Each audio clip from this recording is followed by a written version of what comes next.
Today I'm down here in the Clarks River bottoms, about to check out a little lake with the 12-foot solo P-row. And this is just kind of a big federally owned area that's accessible to the public in theory, but in reality, it's hard to get into these river bottoms anywhere, especially in summer. The brush is just so thick. The ground is often flooded. I mean, these are river bottoms. It's extremely low lying and prone to flooding. And even the river itself, the Clarks River, which is a tributary of the Tennessee, is difficult to access by boat. There's just log jam after log jam. It's full of debris. It's difficult to get around back here, but to me that makes it kind of appealing in a way. It makes it really interesting. It just feels very wild, and it kind of is, despite being just a relatively narrow strip of woods surrounding the river that is flanked on both sides by little towns and farming communities and stuff like that. So unlike land between the lakes and that part of the lower Cumberland and lower Tennessee, the Clarks River runs through a relatively developed area. But once you get into the river bottoms, it just feels very remote, and it's an interesting place. So I'm going to get out here on this little lake that I believe is an oxbow that must connect to the Clarks River itself. Never been out here, but it's pretty interesting. I just came down what seems like at least a mile long, dead straight gravel road, which is uncommon in this part of the country out here in western Kentucky. But it looks well maintained out here, which is also unusual for the Clarks River Wildlife Refuge. So looking forward to doing some exploring in the 12-foot P-row.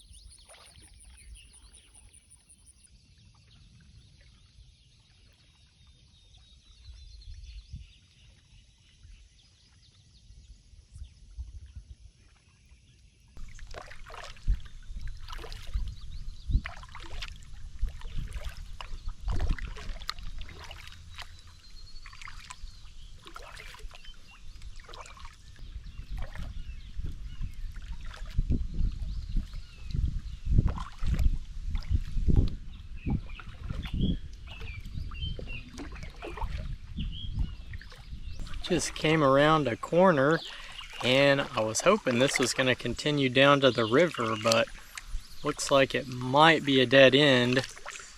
However, I do see some cattails up here among the various grasses, so maybe the water keeps going. There's a little tiny creek channel right here. No, it isn't. That's completely a dead end, at least with the water at its current level.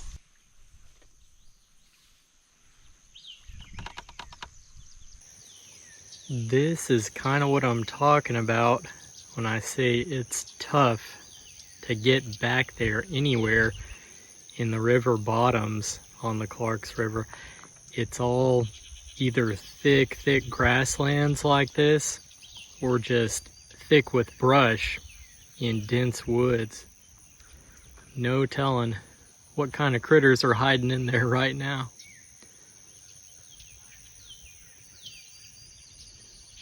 Got nature's corn dog right there in the center of the frame. Cattails. Apparently cattails are edible. I've never tried them. Got some raccoon or possum tracks over here, coming down from the grasslands.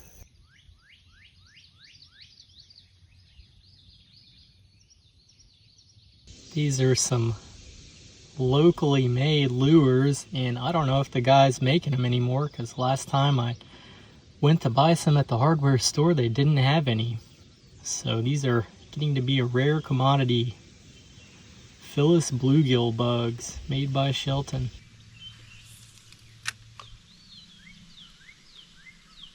Just kind of making my way around the banks of the lake here, really hoping to find a creek channel or something like that that will break out and get to the Clarks River proper, but I don't know if it's going to happen. So just kind of slowly making my lap of the lake, looking for any sort of passage and trying to see if there's any fish in here at the same time.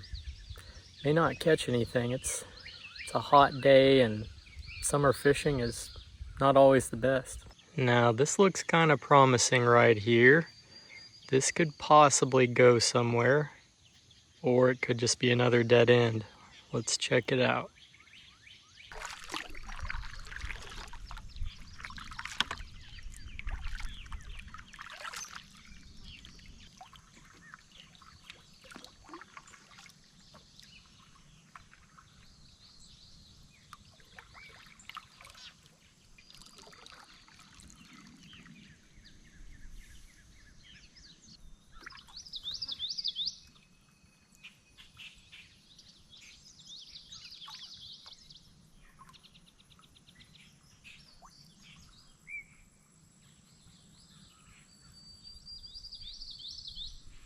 Another dead end. Man, it is unreal how thick the grass and brush is back there. I know the river is just right over that away somewhere, so there has to be a way to get to it, but maybe only when the river is flooded. Moving on down the shoreline of this little lake, and I gotta say the P-row is perfect for this kind of thing. Perfect for hopping around and exploring different small waters, hopping around by road and then getting afloat fast and getting to where you want to go, maybe doing some fishing and just exploring like I am right now. It's still kind of amazing to me that you can build something like this so cheaply and relatively easily as far as boat building goes, and end up with something really practical. But maybe it's not that surprising because this is the type of little boat that people have built since the beginning of time, basically. You know, some type of canoe is sort of the everyman watercraft. Just a really practical boat. And if you haven't seen it, be sure to check out the build video for my solo P-row 12 that I am using on this adventure currently. I also have plans available linked in the description. So thanks for checking that out. We got another little cove that's almost identical to the one I was just in.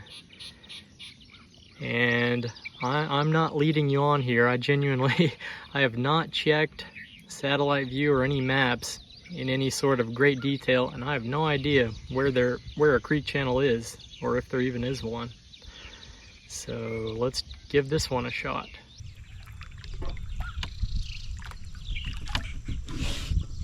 Whoop.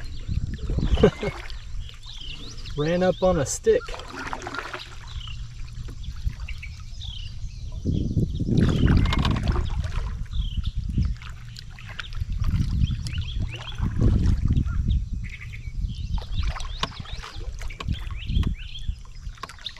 Well, sadly, it's another dead end. Yet another. So I'm starting to think I'm just boxed in here to this little lake. I don't think it does go anywhere with the water at its current level. It's been interesting just to see this place, though. It's a little bit unique as far as local waters go. It's just kind of unusual being surrounded by this thick grassland, and it's just kind of pretty to look at, really. And it's also odd how the Clarks River bottoms are just sort of this one little patch of wilderness among a somewhat populated area, a residential area, and just sort of farmlands in a farming community. A lot of local people don't even really know about these places along the Clarks River, or just have no interest in it because It's just kind of the muddy old Clarks River, but actually you find some pretty beautiful places out here. Well, guess I'm gonna put it in 4-wheel drive and paddle through this field of sticks to get out of here. Move on to the next spot in the Clarks River bottoms. Down the Ohio in the bluegrass land, set my skiff on Kentucky sand, swept away in the Louisville flood, nothing left but Kentucky mud.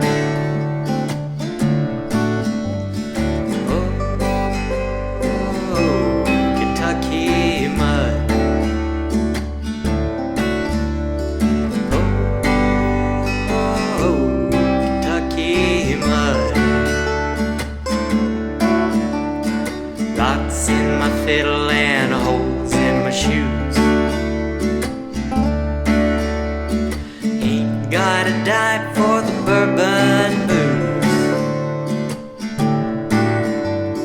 Washed away in 30